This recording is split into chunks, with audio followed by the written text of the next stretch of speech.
Hi எல்லோருக்கும் வணக்கம். Bigg Boss season 9 Tamil. So இந்த வீடியோவில் நேற்று 24/7 லைவ் ஸ்ட்ரீம் என்ன நடந்துச்சு அப்படிங்கிறத பற்றி தான் டிஸ்கஸ் பண்ண போகிறோம். ஸோ வீடியோக்குள்ளே போகிறதுக்கு முன்னாடி நம்ம சேனலுக்கு நீங்கள் புதுசாக இருந்தீங்க அப்படின்னா கண்டிப்பாக சப்ஸ்கிரைப் பண்ணிக்கோங்க. வீடியோ மறக்காமல் ஒரு லைக் பண்ணிக்கோங்க. இப்போ நம்ம வீடியோக்குள்ளே போகலாம். நீங்கள் விஜய் சேதுபதி உங்களை ஒரு பொறி போட்டால் தான் நீங்களாம் திருந்துவீங்களாடா அப்படின்ற மாதிரி விஜய் பார்வதி மற்றும் கமருதீன் பார்த்தீங்கன்னா இரவு நேரங்களிலும் மைக்கை எடுத்து பேசியிருக்கிறார்கள் அப்படின்ற ஒரு தகவல் நமக்கு கிடைச்சிச்சு. ஸோ நம்ம பார்த்தோம், மைக்கை மறைச்சலாம் பேசலை, அந்த விதிமீறல் இல்லை. ஆனால் இன்னொரு விதிமீறல் பண்ணியிருக்காங்க. சரியா, அது என்னது அப்படிங்கிறது இந்த வீடியோவில் பார்க்க போகிறோம். அடுத்து அமித் டென்ஷன் ஆகிட்டு, ஏன்டா நீங்கள் இப்படி பண்ணுறீங்க, வேலையை பார்க்க மாட்டீங்களா அப்படின்ற மாதிரி ஒரு விஷயம் பேசியிருக்காரு. ஸோ அது என்ன, பார்வதி கிச்சன் டீமில் இத்தனை பேர் நான் எதுக்கு வேலை பார்க்கணும் அப்படின்ற மாதிரி ஒரு பாயிண்ட்டை பிடிச்சி பேசியிருக்காங்க. ஸோ இந்த 3 டாப்பிக்கும் இந்த வீடியோவில் நம்ம பார்க்க போகிறோம். ஓகே, ஸோ லைக் சப்ஸ்கிரைப் மறந்துடாதீங்க. இப்போ நம்ம வீடியோக்குள்ளே போகலாம். ஸோ விஜய் பார்வதியும் கமருதீனும் பார்த்தீங்கன்னா இந்த குற்ற உணர்ச்சி இல்லை அப்படின்னு சொல்லி நம்ம விக்கல்ஸ் சொன்ன உடனே ரொம்ப மனசு உடஞ்சிட்டாங்க. ஏன்னா அது நம்ம எவ்வளோ வேலை பண்ணாலும் கார்னர் பண்ணுறாங்க, வீடே நம்மளை கார்னர் பண்ணுது, என்ன பண்ணுறது அப்படின்னு சொல்லி பேசிகிட்டு இருக்கும் பொழுது, சரி விடு, அவங்க அப்படி தான், நம்ம எதையும் காதில் வாங்காமல் நம்ம பாட்டு நம்ம வேலையை பார்த்துருவோம்.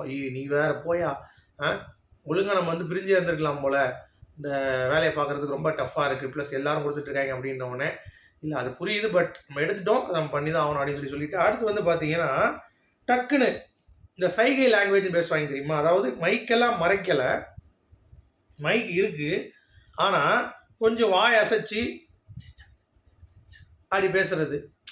சரியா, மைக் போட்டு தான் இருக்கு, ஆனால் பேசுறது அப்படி கொஞ்சம் கம்மியாக பேசுறது, அப்புறம் சைகையில் பேசுறது, இந்த மாதிரிலாம் பண்ணிகிட்டு இருந்தாங்க. ஸோ இவங்க திருந்த மாட்டாங்க, வேறு ஏதோ லாங்குவேஜ் மாதிரி தான் இருந்தது அது.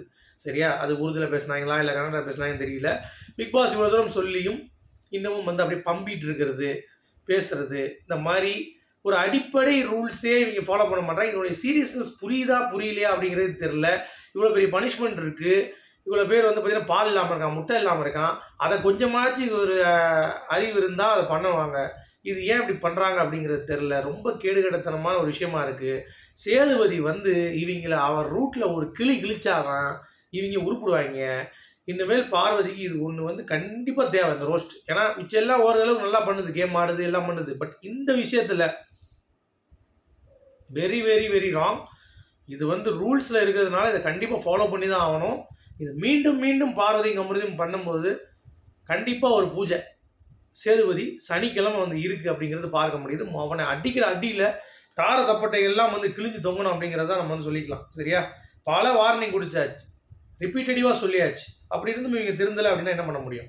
பிபி வாய்ஸை கூட மதிக்க மாட்டாங்க பார்வதி. இப்போ கிளம்பும்போது நீங்கள் உங்கள் டெடிக்கேஷன் புரியுது, இன்றைக்கி பயங்கரமாக பார்த்தீங்கன்னா எஃபோர்ட் போட்டு நீங்கள் பண்ணுறீங்க. பட் பிக் பாஸ் திருப்பி சுபிக்ஷா கேஸ்லேயும் திருப்பி கூப்பிட்றாரு, இந்த மேக்கப் போட்டு வரேன்றாங்க. லாயரை ஃபிக்ஸ் பண்ணாமல் பேசிகிட்டு இருந்தாங்க அவங்களுடைய கேஸில் அரோராக்கு. ஸோ இந்த மாதிரி கொஞ்சம் பார்வதி சில விஷயங்கள்லாம் பண்ண வேண்டியிருக்கு அப்படிங்கிறது தான். அடுத்து அமித் பார்கவ் அவர்கள் நம்ம கமருதீன் கிட்டேயும் பார்வதி கிட்டேயும் பேசிகிட்டு இருந்தார். என்னங்க நீங்கள் நைட் நீங்கள் பண்ணுறேன்னு சொல்கிறீங்க அந்த கிச்சன் ஏரியா, ஆனால் நான் ரூல் போட்டேன் என்னுடைய, அது புரியுதுப்பா, ஆனால் நான் எப்பயும் நைட் பண்ணிடுவோம், நான் போட்டிருக்கேன்னு புரிஞ்சிக்கவே மாட்டேறீங்க நீங்கள் அப்படின்றாரு. அது பண்ணுன்ற அவசியம் இல்லை அப்படின்னோடனே, இல்லைப்பா மாறிடுச்சுப்பா, இல்லை நீங்கள் நீங்களே கொடுத்தா பரவாயில்ல, ஆதிரை விக்ரம் சொல்லி அந்த மைக் அந்த போடாமல் இருக்கணும் சொல்லி 2 பேரும் பேசாமல் இருக்கணும்னு சொன்னீங்களா, அதெல்லாம் தப்பு தானே அப்படின்னோடனே, இல்லைப்பா அது புரியுது எனக்கு, பட் அவங்களாம் அப்போ என்ன பண்ணியிருக்காங்க, அவங்களாம் ஒரு வேலையும் பண்ணதில்லை. ஆதிரை, விக்ரம், அப்புறம் அரோரா, எஃப்ஜே, சபரி, இவங்கெல்லாம் ஒரு வேலையும் பண்ணதில்லை அப்படின்ற மாதிரி போட்டு உடைக்கிறான் கமருதீன்.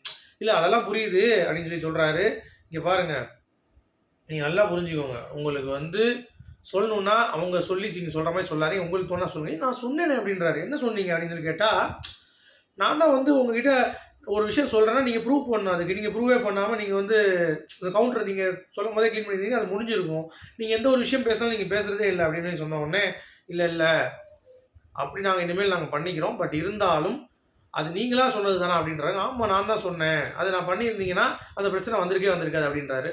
சரி ஓகே, நாங்கள் அதை கேட்டுக்கிறோம், பட் கிச்சனில் நான் வர முடியாது அமித் அப்படின்னு சொல்லிட்டாங்க. ஏன்னா 6 பேர் இருக்காங்க ஏற்கனவே, அவங்க பார்க்குற வேலை அது அதிகம் தான். அவங்களுக்கு எல்லாத்துக்கும் கரெக்டாக இருக்கும், மிச்சம் 2 பேர் சும்மா தான் இருப்பாங்க.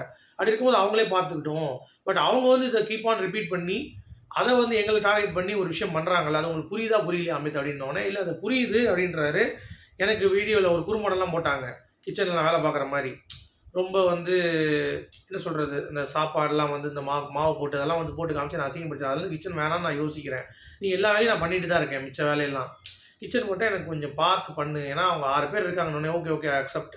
6 பேர் இருக்கிறப்ப அது தேவைப்படாது அப்படின்றத அமித் வந்து கடைசியாக வந்து ஃபைனலாக ஒத்துக்கிறாரு. அதைத்தான் நான் சொல்லிட்டு இருக்கேன், அதை புரிஞ்சுக்கோன்னு சொன்னோடனே சரி ஓகே சாரி அப்படின்றாரு. ஓகே சாரி கேட்டல பை, இதோட விட்டுரு, நான் கிளம்புறேன் அப்படின்ற மாதிரி பாரதி வந்து விறுவிறுன்னு உள்ளே போயிட்டாங்க. ஸோ அமித் வந்து பார்த்தீங்கன்னா அதை புரிந்து கொண்டார். இதுதான் பார்வதிக்கு ப்ளஸ்ஸாகவும் இருக்குது. ஏன்னா அந்த விஷயத்தை போல்ட் எனஃபாக சொல்கிறாங்க, சரியா? ஆனால் எல்லா வேலையும் பண்ணணும் அப்படின்றது அவசியம் கிடையாது. பட் அவங்க பண்ணுற வேலை கொஞ்சம் ஜஸ்டிஃபிகேஷனாக பண்ணுறாங்களா, அதுதான் பார்வதியோட ஹைலைட். உங்களுடைய கருத்து மீண்டும் சொல்லி